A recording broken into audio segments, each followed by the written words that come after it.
Yeah, I'll react to that, sure. Okay. Hey guys. Let's finish up, or I don't know, finish up the next two episodes. I'm not sure if there are more after that. Actually,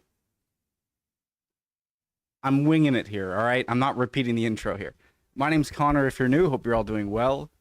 I'd recommend watching the previous two episodes from Extra History, but that's up to you. They're kind of standalone. You don't really need to watch the others to understand what's going on, so maybe that's fine. I'm just jabbering right now. Let's go. Knights of the Golden Circle, Secret Societies 3. Let's learn. Brownsville, Texas, February 1860.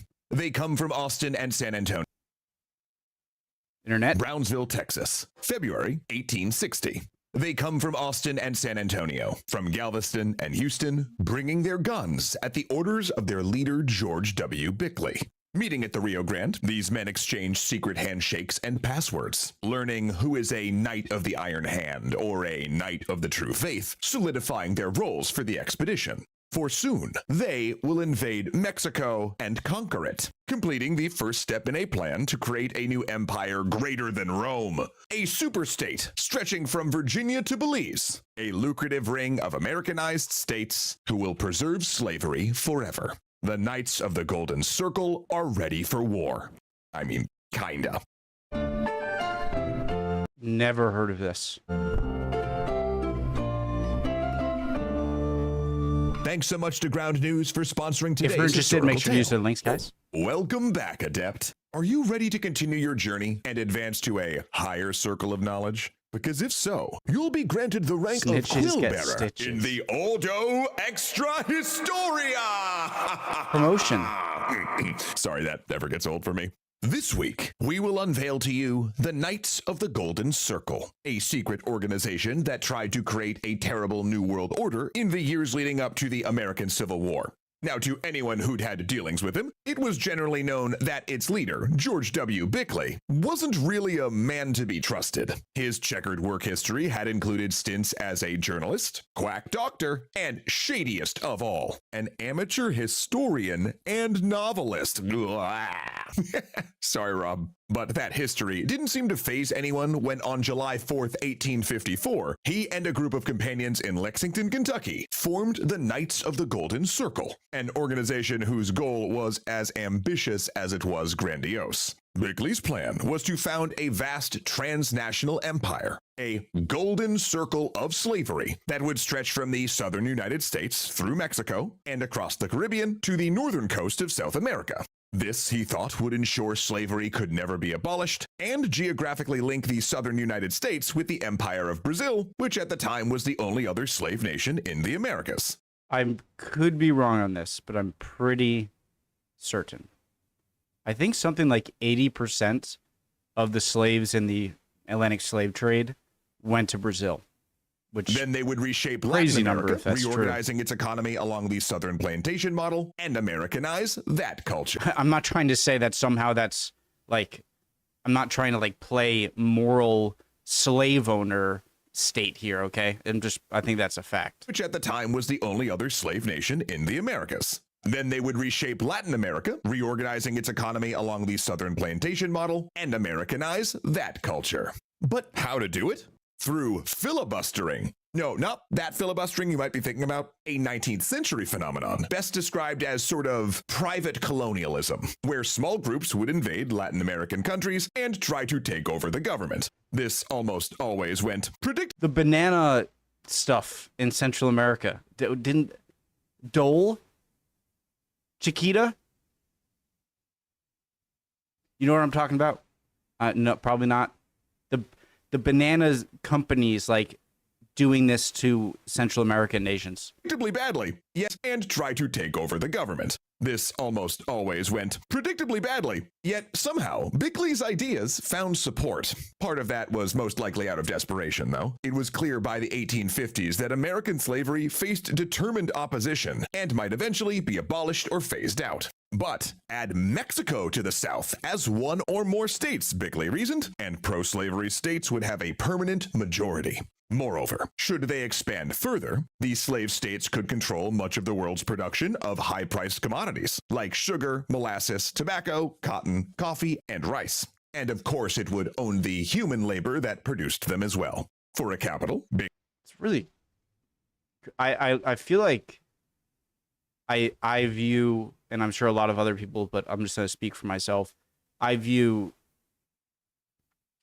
past American politics as a little more kind of, well, actually, it's just like I think about like today's politics as super, I can't, it's my first video of the day. My vocabulary is not great right now and my brain is slow. Very volatile politics where it's just like people don't care about facts or what might be good for the country. They just want to beat the other side. But imagine if we were just, think about the time where they were just adding states, like to have pro-slave state, anti-slave state, and how they would just like, all right, this is a new state now, guys. Well, now we have majority. All right, well, we're putting this state up. That's insane. So I guess things have been much more chaotic in the past. high-priced commodities like sugar, the every states would have a permanent majority. Moreover, should they expand further, the slave states could control much of the world's production of high-priced commodities like sugar, molasses, tobacco, cotton, coffee, and rice. And of course, it would own the human labor that produced them as well. For a capital, Bickley picked Cuba, the port that received most of the enslaved people entering the Americas. Yet this plan could not be revealed openly, so Bickley formed a secret society. And I'll give you 3 guesses on what he modeled it after. Did you guess the Freemasons? Oh, all 3 times. Well, 3 gold stars for you, because that's what he did. Pulling a little bit of Adam Weist help, he set up an organization that had castles rather than lodges, with 3 degrees of membership, each with progressively higher fees, and each order had a foreign and home section, based on whether they'd join a future expedition or provide support. Most members entered the military order, the Knights of the Iron Hand, intended literally to be used as the order's foot soldiers. Cost of membership, $1. Above that was the Financial Order, or Knights of the True Faith. They were the purchasing agents, doctors, clergymen, newspaper editors, and... So this is the first secret society that in the series that I think like has an actual plan that they want to immediately try and succeed in, right? I feel like the others are more like general, you know, just places where you can go and we're secret society and talk about things that if they were talked about in public could have bad consequences. But this is like, no, they have an actual goal in mind and they're trying to do diplomats. They were the purchasing agents, doctors, clergymen, newspaper editors, and diplomats. You know, anyone who'd settle and run the new land or supply armies. Cost of membership? $5. And then at the top, there were the Knights of the Columbian Star, the select few leaders who governed the organization and would govern any territory conquered. Their identities were secret, even from most of the order. And what might that rank cost? $10. All of this, including the filibustering plans, laid cloaked behind layers of ritual and arcane codes, passwords, and handshakes. All Southerners of good character could apply, and even Northerners living in the South, provided it was clear their sympathies lie with the expansion of slavery. And in truth, there were many of both, because while Bickley's organization had stayed small for the first few years, in 1859, there was a membership explosion. By then, the anti-slavery Republican Party was clearly on the upswing as a political force. And in October, John Brown's raid on Harper's Ferry, which you can see our series on here, shook this organization so badly that defending against similar efforts made it into the order's vows. Meanwhile, a costly civil conflict called the Reform War had carved up Mexico between political factions. So feeling that the time was at hand, Bickley stormed the South on a lecture tour to find new recruits. Castles sprang up in major cities across the South, all standing at the ready to grab their guns and head toward the border. And that spring, he sent out the call to muster. Well, actually, it was more like spring-ish. See, all those new castles made communication difficult, and some, like those in Texas, were closer to the border than those, say, in Maryland. However, the truth really was, Bickley had spent a lot more time creating secret handshakes than he had establishing timetables and communication lines, so the result was chaos. The muster point was Brownsville, Texas, across from Matamoros, Mexico. Now, Priorities. Matamoros held vital port facilities. He's got his priorities straight. Texas, across from Matamoros, Mexico. Are you even a secret society if you don't have a handshake? Now, Matamoros held vital port facilities, making it Texas, across from Matamoros, Mexico. Now, Matamoros held vital port facilities, making it a good target, and many knights were familiar with it from the Mexican-American War. The Texas Knights arrived in February and March, making camp waiting for Bickley's army. Meanwhile, the northernmost castles were telling their members it'd be weeks before they went south. Basically, George Bickley threw an invasion, and nobody came. Eventually, the 400 knights at the border disbanded and went home. And y'all, they were furious. Yet at that time, no one could find Bickley. Turns out he'd gone to Alabama and Georgia on a last-minute fundraising trip, but in his absence, rumors grew that he'd fled with the treasury. By the time he'd returned to the Order's stronghold of New Orleans, the city's 1,000 members had turned into an unruly, frothing mob. Angry at the lack of planning and money, they'd run articles in the local newspaper denouncing Bickley, calling him an imposter, a liar, a coward, and a confidence man. Knights from Texas came in to review the organization's books. Then that May, the organization held a convention in Raleigh, North Carolina, to examine the expedition's failure. The conclusions cleared Bickley of wrongdoing, elected him permanent president, and instituted 3 reforms to make the next expedition successful. First, they revised their ceremonies. Gotta get those dabs dialed in, baby, very important. Second, they shook up the administration, appointing an official quartermaster general and paymaster, and moving the headquarters to Knoxville, Tennessee for a 6-month period, by which time, Mexico would be conquered and the capital relocated there. Good plan, very realistic. And third, they publicized their plans to attract more money and manpower. Their ranks swelled once again, and by October, newspapers reported that a new expedition was coming. Members were mobilizing, secret passcodes being exchanged. A liberal Mexican governor was, supposedly, even in support of the plan. Bickley and his scheme was in the spotlight now. They had the men. They had the organization. Knights, rally south! It will not go like last time! It went exactly like last time.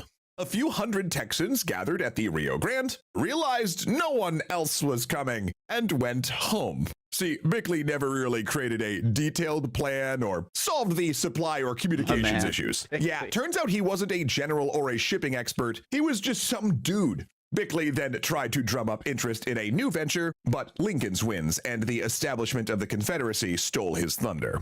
And with the Union blockading its ports, it seems like maybe this wouldn't have worked out in the best of circumstances, but way too many things are happening in the territory you want, and in America, Civil War coming up, Texas becoming a state, Mexico doing its thing, that it's like, it seems like a difficult situation, but it seems like I might have failed regardless.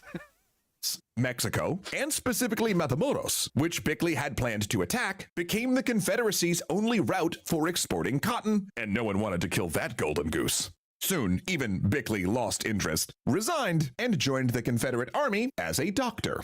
Then, taking a trip north on leave, he was immediately arrested as a spy and spent the war in federal custody. The order itself reorganized as the American Knights in 1863. What a go-getter. Which is not to say that the Knights had no impact on history.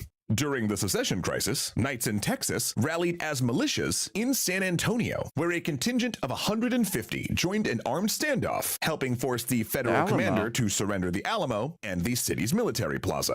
Many of those Texas KGC companies then mustered into the Confederate Army, playing major roles in both seizing federal property and the Confederate invasion of the Southwest. A plan so optimistic and so poorly planned that it would really do George Bickley proud. Some still would, in a way, live out Bickley's vision after the war, where they resettled in Brazil, creating Southern American enclaves in the jungle where they could still own human beings. And there you have it, Quillbearer. You have So they were like super Confederates. Like, achieved this new knowledge well. But let me ask you Promotion. something real quick. What do you think you'll do if the subject is a little more magical? Well, if you join our conclave next time, we'll be diving into the Hermetic Order of the Golden Dawn. And if you listen carefully enough, you might even attain the rank of Helios, which everyone in the inner circle knows is the most well-informed rank of our order. But what is their secret, you ask, to gaining this worldly knowledge and deep understanding of its various origins? Sponsor. Well, that would be the ever-updating texts of Ground News. Knew it. I love Ground News because rather than getting conflicting information and sensationalized coverage from my seemingly endless social media feed, now I get my news from somewhere I'm way more confident I can find the whole story. And that's because Ground News shows you exactly how news stories are being covered and compares the ways different news organizations... Very interesting, guys. I'm going to play through the ad here. Sponsor. If this interests you, make sure to use the promo codes and links from Extra History. Love y'all. Hope you're all doing well.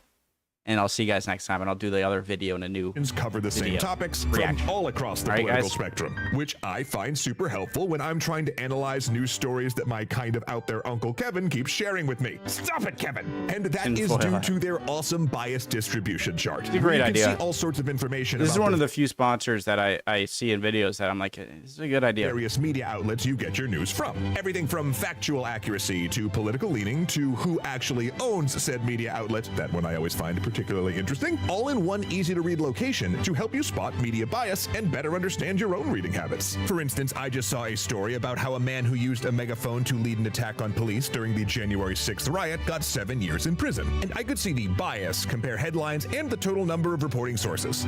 You know, I would have thought that an attack on police would have gotten a bit more coverage on the right. Plus, they have a blind spot feed that lets you check out news from beyond your regular haunts, a headline comparison feature, and even a weird news newsletter, which is just a super fun way to keep up on the more out there stories of the week. So If you hate both the left and the right, I think this is good for you. you are looking for a great way to stay informed and a better tool to think critically certainly about do. your news, you should definitely give Ground News a try by heading to ground.news/extra credits or via the link in the description, where you can get 40% off their Vantage subscription, which gives you unlimited access to all of their amazing features for only $5 a month. Ka-ching. Again, get a way better news feed right here. And then once you're in the know, why not check out another of our videos here? Say, did you hear the one about Kuyakoi Joseph blaming Really cool, guys. Love y'all. See you guys next time. Bye.